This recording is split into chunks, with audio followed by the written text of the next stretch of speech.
29 दिसंबर 2022 को मैं आखिरी बार योगी आदित्यनाथ से मिला था। मैंने उन्हें नंदिनी नगर में एक कार्यक्रम के लिए बुलाया था, मगर एक अधिकारी ने मुझे सूचना दी कि वो नहीं आ पाएंगे। ये बात मुझे अच्छी नहीं लगी थी। उसके बाद मैंने उस अधिकारी से कहा था कि जब तक योगी आदित्यनाथ मुझे खुद नहीं बुलाएंगे, मैं उनसे मिलने नहीं जाऊंगा। ये कहना है उत्तर प्रदेश की कैसरगंज सीट से पूर्व सांसद और बीजेपी नेता बृजभूषण शरण सिंह का। बृजभूषण का यह बयान तब आया जब वो योगी आदित्यनाथ से 21 जुलाई को 55 मिनट की मुलाकात कर चुके थे। बृजभूषण का कहना है कि उन्हें खुद सीएम ने मिलने के लिए बुलाया था, इसी वजह से मीटिंग हुई। जनवरी 2023 के बाद से ही बृजभूषण लगातार विवादों में घिरे रहे हैं, फिर चाहे वो कुश्ती खिलाड़ियों का मामला हो या फिर उनकी बयानबाजी। अपने ही सूबे के मुख्यमंत्री के साथ उनकी ये मुलाकात 31 महीने बाद हुई है। मुलाकात भी कोई छोटी मोटी नहीं, पूरे 55 मिनट चली। यानी इस बातचीत में उतना कंटेंट तो है जितना एक वेब सीरीज के एपिसोड में होता है। अब वेब सीरीज की बात हुई है तो मिर्जापुर की याद आती है। मिर्जापुर में भी वर्चस्व की लड़ाई थी और बृजभूषण शरण सिंह के बारे में कहा जाता है कि पूर्वांचल में उनका दबदबा है, था और रहेगा। सीएम योगी से मिलने के बाद बृजभूषण ने कहा है कि 55 मिनट तक सिर्फ गिले शिकवे दूर किए गए, राजनीति पर कोई चर्चा नहीं हुई। मगर जब से ये मुलाकात हुई है, उत्तर प्रदेश की राजनीति में इसी की चर्चा है। वजह है बृजभूषण के पुराने बयान और उनका विवादित व्यक्तित्व। विवादित बयानों की फहरिस्त काफी लंबी है। कभी उन्होंने यूपी में बुलडोजर एक्शन की आलोचना की, तो कभी पीएम मोदी को अपना नेता बताया और योगी आदित्यनाथ के बारे में कहा वो तो बस मुख्यमंत्री हैं। यही नहीं, बृजभूषण शरण सिंह ने अखिलेश यादव को कृष्ण का वंशज तक बता दिया था। रही बात विवादित व्यक्तित्व की, तो उनसे जुड़े विवादों पर नजर मारेंगे तो ये वाक्य पूर्ण हो जाएगा। खैर, वापस लौटते हैं सीएम योगी और बृजभूषण सिंह की मुलाकात पर। आज खबरगांव समाचार के इस एपिसोड में तलाशेंगे उन सवालों के जवाब जो इस मुलाकात के बाद लाइमलाइट में है। आपको बताएंगे कि सीएम योगी और बृजभूषण की इस मुलाकात से 2027 के उत्तर प्रदेश विधानसभा चुनाव में क्या बदलेगा। इस बात पर भी चर्चा होगी कि बृजभूषण ने अपने बेटे को मंत्री पद दिलाने पर क्या कहा। साथ ही सूबे की राजनीति पर एक नजर मारेंगे और ये जानने की कोशिश करेंगे कि क्या इस मुलाकात के जरिए भाजपा ठाकुर वोटर्स को साधने की कोशिश कर रही है। और एक चर्चा बृजभूषण सिंह पर लगे यौन उत्पीड़न के आरोपों के केस के करंट स्टेटस पर भी होगी। नमस्कार, मैं हूं भूपेंद्र सोनी और आप देखना शुरू कर चुके हैं हमारा डेली बुलेटिन खबरगांव समाचार। क्या वक्फ संशोधन कानून संवैधानिक है? सवाल है जाति जनगणना जाति कैसे पूछ लिए? कौन रेडिकलाइज हो चुका है? मिट्टी में मिलाने का समय आ गया है। 21 जुलाई 2025 लखनऊ के 5 कालिदास मार्ग से एक खबर आई कि सूबे के मुख्यमंत्री योगी आदित्यनाथ और बीजेपी नेता बृजभूषण शरण सिंह की मुलाकात हुई है। 5 कालिदास मार्ग यूपी सीएम का आधिकारिक आवास है। इसके बाद बृजभूषण शरण सिंह के इंटरव्यूज का दौर शुरू हुआ, जिसमें उन्होंने इस मीटिंग के बारे में काफी बातें बताई। बृजभूषण ने बताया कि उनकी सीएम योगी से ये मुलाकात 31 महीने बाद हुई है। इससे पहले कब मिले थे? इस सवाल के जवाब में बृजभूषण शरण सिंह ने एक तारीख बताई और एक किस्सा सुनाया। उन्होंने बताया कि 29 दिसंबर 2022 को वो सीएम आवास पर ही योगी आदित्यनाथ से मिलने गए थे। सीएम से मांग की कि वो उनके संसदीय क्षेत्र में एक प्रोग्राम के लिए आए, मगर सीएम योगी के दफ्तर के एक अधिकारी ने कुछ दिन बाद उन्हें बताया कि सीएम नहीं आ पाएंगे।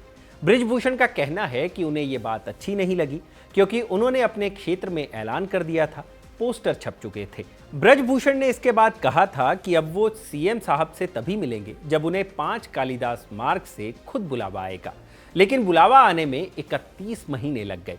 इस दौरान सीएम योगी बृजभूषण के बेटों से मिलते रहे थे, उनसे उनके पिता का हालचाल भी लेते रहे। शायद वो बृजभूषण को आजमा रहे थे, मगर सीएम योगी बड़े पद पर है तो झुकना तो उन्हीं को पड़ेगा। लिहाजा उन्होंने ही बृजभूषण शरण सिंह को मुलाकात का न्योता भेजा और बृजभूषण मिलने भी गए। ये हम नहीं कह रहे हैं, बृजभूषण सिंह ने इंटरव्यू में खुद बताया है। अब ये सवाल उठता है कि ये मुलाकात अहम क्यों है। इसका जवाब हमें मिलेगा 2024 के लोकसभा चुनाव में, जिसके तार 2023 की एक घटना से भी जुड़े हैं। 2024 में देश में लोकसभा चुनाव होने थे। पूर्वांचल की कैसरगंज सीट से बृजभूषण शरण सिंह सांसद थे। इस सीट से वो लगातार 3 बार और कुल 6 बार यूपी से सांसद रह चुके हैं। लेकिन चुनाव से ऐन पहले 2023 में उनके साथ एक ऐसा विवाद जुड़ा जिसके चलते 2024 में उनका टिकट कट गया। उन पर रेसलिंग फेडरेशन ऑफ इंडिया के अध्यक्ष रहते हुए महिला पहलवानों के साथ यौन शोषण करने का आरोप लगा था, जिसे लेकर जंतर मंतर पर महिला पहलवानों ने काफी प्रोटेस्ट किया था। यही विवाद उनके टिकट कटने की वजह बना। हालांकि कैसरगंज की राजनीति से बृजभूषण बाहर नहीं हुए, क्योंकि लोकसभा का टिकट उनके बेटे करण भूषण सिंह को ही दिया गया था। करण भूषण सिंह ने यह चुनाव जीता भी। खैर, लौटते हैं आज की खबर पर। बृजभूषण शरण सिंह और योगी आदित्यनाथ के बीच की कड़वाहट आज की मुलाकात से पहले तक जगजाहिर थी। इन दोनों के बीच अनबन को लेकर सूबे में खूब चर्चा थी। चर्चा होती भी क्यों ना, बृजभूषण सिंह ने पिछले कुछ महीनों में बयान ही कुछ ऐसे दिए हैं, तो लगे हाथ उनके बयानों पर भी एक नजर मार लेते हैं। 2024 लोकसभा चुनाव के प्रचार का दौर था। बृजभूषण सिंह ने मई 2024 में इंटरव्यूज दिए और जब उनसे सीएम योगी के बारे में सवाल किए गए, पूछा गया कि क्या सीएम योगी उनके नेता हैं, तो उन्होंने कहा था कि पीएम मोदी उनके नेता हैं, योगी मुख्यमंत्री हैं। इसके अलावा अक्टूबर 2023 में बृजभूषण शरण सिंह ने बुलडोजर नीति पर भी सवाल उठाए और कहा था कि इस नीति के तहत किसी के भी मकान को अवैध निर्माण बताकर गिरा दिया जाता है। ये गलत नीति है। इसी के साथ उन्होंने सवाल उठाया था कि इस तरह की बुलडोजर नीति के आगे आखिर न्याय प्रणाली का क्या महत्व रह जाता है। यानी बृजभूषण शरण सिंह ने अपनी ही पार्टी की सरकार के खिलाफ आवाज बुलंद की थी। इसके साथ ही बृजभूषण शरण सिंह ने आवारा पशुओं के मुद्दे पर भी सवाल उठाए थे, जिसे सीएम योगी की आलोचना के तौर पर देखा गया था। लेकिन बृजभूषण और योगी आदित्यनाथ के बीच की कड़वाहट तब और सामने आ गई जब उन्होंने यूपी के पूर्व सीएम अखिलेश यादव की तारीफ की थी। बृजभूषण शरण सिंह ने कहा था कि अखिलेश यादव धार्मिक व्यक्ति हैं। उनके पिता मुलायम सिंह यादव हनुमान जी की भक्ति किया करते थे। खुद अखिलेश जी ने एक भव्य मंदिर का निर्माण कराया है। वो श्री कृष्ण के वंशज है। वो जो कुछ भी धर्म के विरुद्ध बोलते हैं वो उनकी राजनीतिक मजबूरी है। इस बयान के बाद कयास ये भी लगाए गए थे कि कहीं बृजभूषण 2027 के विधानसभा चुनाव में फिर से समाजवादी पार्टी का दामन तो नहीं थाम लेंगे, क्योंकि 2009 से 2014 तक वो समाजवादी पार्टी के टिकट पर ही बलरामपुर से लोकसभा सांसद रह चुके हैं। लेकिन अब सीएम योगी से हुई मुलाकात ने शायद उन कयासों पर विराम लगा दिया है। हालांकि मुलाकात पर बृजभूषण ने कहा है कि 55 मिनट तक सिर्फ घर परिवार की बात हुई, गिले शिकवे दूर किए गए और कोई राजनीतिक बात नहीं हुई। जब उनसे यह पूछा गया कि क्या वो अपने बेटे के लिए मंत्री पद की लालसा रखते हैं, तो उन्होंने कहा था कि अभी वो उतने सीरियस नहीं है कि मंत्री बन पाए। लेकिन अभी भी अहम सवाल ये है कि इस हृदय परिवर्तन के पीछे आखिर वजह क्या है, क्योंकि राजनीति में कोई भी घटना अचानक से नहीं होती। ऐसे में जानकारों की माने तो इसके पीछे वजह कहीं ना कहीं वोट बैंक की राजनीति है। ये वोट बैंक है पूर्वांचल की राजपूत ठाकुर बिरादरी का। यहां आपका यह जानना जरूरी है कि बृजभूषण सिंह और योगी आदित्यनाथ दोनों ही इस बिरादरी से आते हैं, लेकिन दोनों में योगी आदित्यनाथ का रसूख इसलिए भी बड़ा हो जाता है क्योंकि वो हिंदुत्व का चेहरा बनकर उभरे हैं, जबकि बृजभूषण ठाकुरों के ही नेता हैं। योगी का सियासी दबदबा गोरखपुर बेल्ट में है, तो बृजभूषण की सियासी तूती देवीपाटन मंडल में बोलती है। देवीपाटन मंडल में गोंडा, बलरामपुर, बहराइच और श्रावस्ती जैसे जिले आते हैं और जानकारों का मानना है कि अगर इन दोनों नेताओं के रिश्ते नहीं सुधरते तो देवीपाटन मंडल में 2027 विधानसभा चुनाव के दौरान बीजेपी के लिए मुश्किलें खड़ी हो सकती हैं।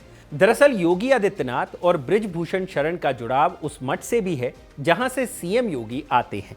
बृजभूषण कहते हैं कि योगी आदित्यनाथ महंत अवैधनाथ के घोषित शिष्य हैं, जबकि मैं अघोषित हूं। उन्होंने कहा कि महंत अवैधनाथ मुझे योगी आदित्यनाथ से कम नहीं मानते थे। बृजभूषण के अनुसार जब योगी जी छोटे थे तब हम साथ में ही स्विमिंग और जिम जाया करते थे। 2024 के लोकसभा चुनाव में भी भाजपा को इन दोनों नेताओं की आपसी कला का खामियाजा भुगतना पड़ा था। बृजभूषण शरण सिंह का टिकट कटने के बाद ठाकुर बिरादरी नाराज चल रही थी, जिसके चलते अयोध्या, अंबेडकर नगर, बलरामपुर, कैसरगंज, गोंडा, बस्ती, संत कबीर नगर, डुमरियागंज, सुल्तानपुर जैसी सीटों में से भाजपा को केवल कैसरगंज, डुमरियागंज और गोंडा में ही जीत मिली। बाकी सभी सीटों पर बीजेपी की करारी हार हुई थी। ऐसे में भाजपा हाईकमान ये नहीं चाहेगी कि इन दोनों नेताओं की आपसी अनबन के चलते पार्टी को 2027 के विधानसभा चुनाव में नुकसान उठाना पड़े। यूपी में ठाकुर पॉलिटिक्स की बात करें तो भले ही यूपी की सियासत में इनका नंबर महज 6% हो, लेकिन दबदबा उससे कहीं ज्यादा है। सूबे में किसी पार्टी का खेल बनाने और बिगाड़ने में इनकी अहम भूमिका रहती है। 2017 में यूपी विधानसभा चुनाव में 63 राजपूत विधायक जीतकर विधानसभा पहुंचे थे, जबकि 2022 में ये आंकड़ा 49 था। 2017 में जब ठाकुर बिरादरी से आने वाले योगी आदित्यनाथ को मुख्यमंत्री बनाया गया तो ठाकुर बिरादरी का झुकाव भाजपा की तरफ हो गया, लेकिन 2024 में इस बिरादरी ने भाजपा को काफी तगड़ा झटका दिया था, जिसकी सबसे बड़ी वजह कहीं ना कहीं बृजभूषण सिंह को टिकट ना मिलना था। ऐसे में इन दोनों नेताओं की ये मुलाकात अगर सुखद बैठती है तो ये यूपी में ठाकुर पॉलिटिक्स की एक नई शुरुआत मानी जा सकती है, जिसका चुनावी फायदा भाजपा को आने वाले वक्त में मिल सकता है।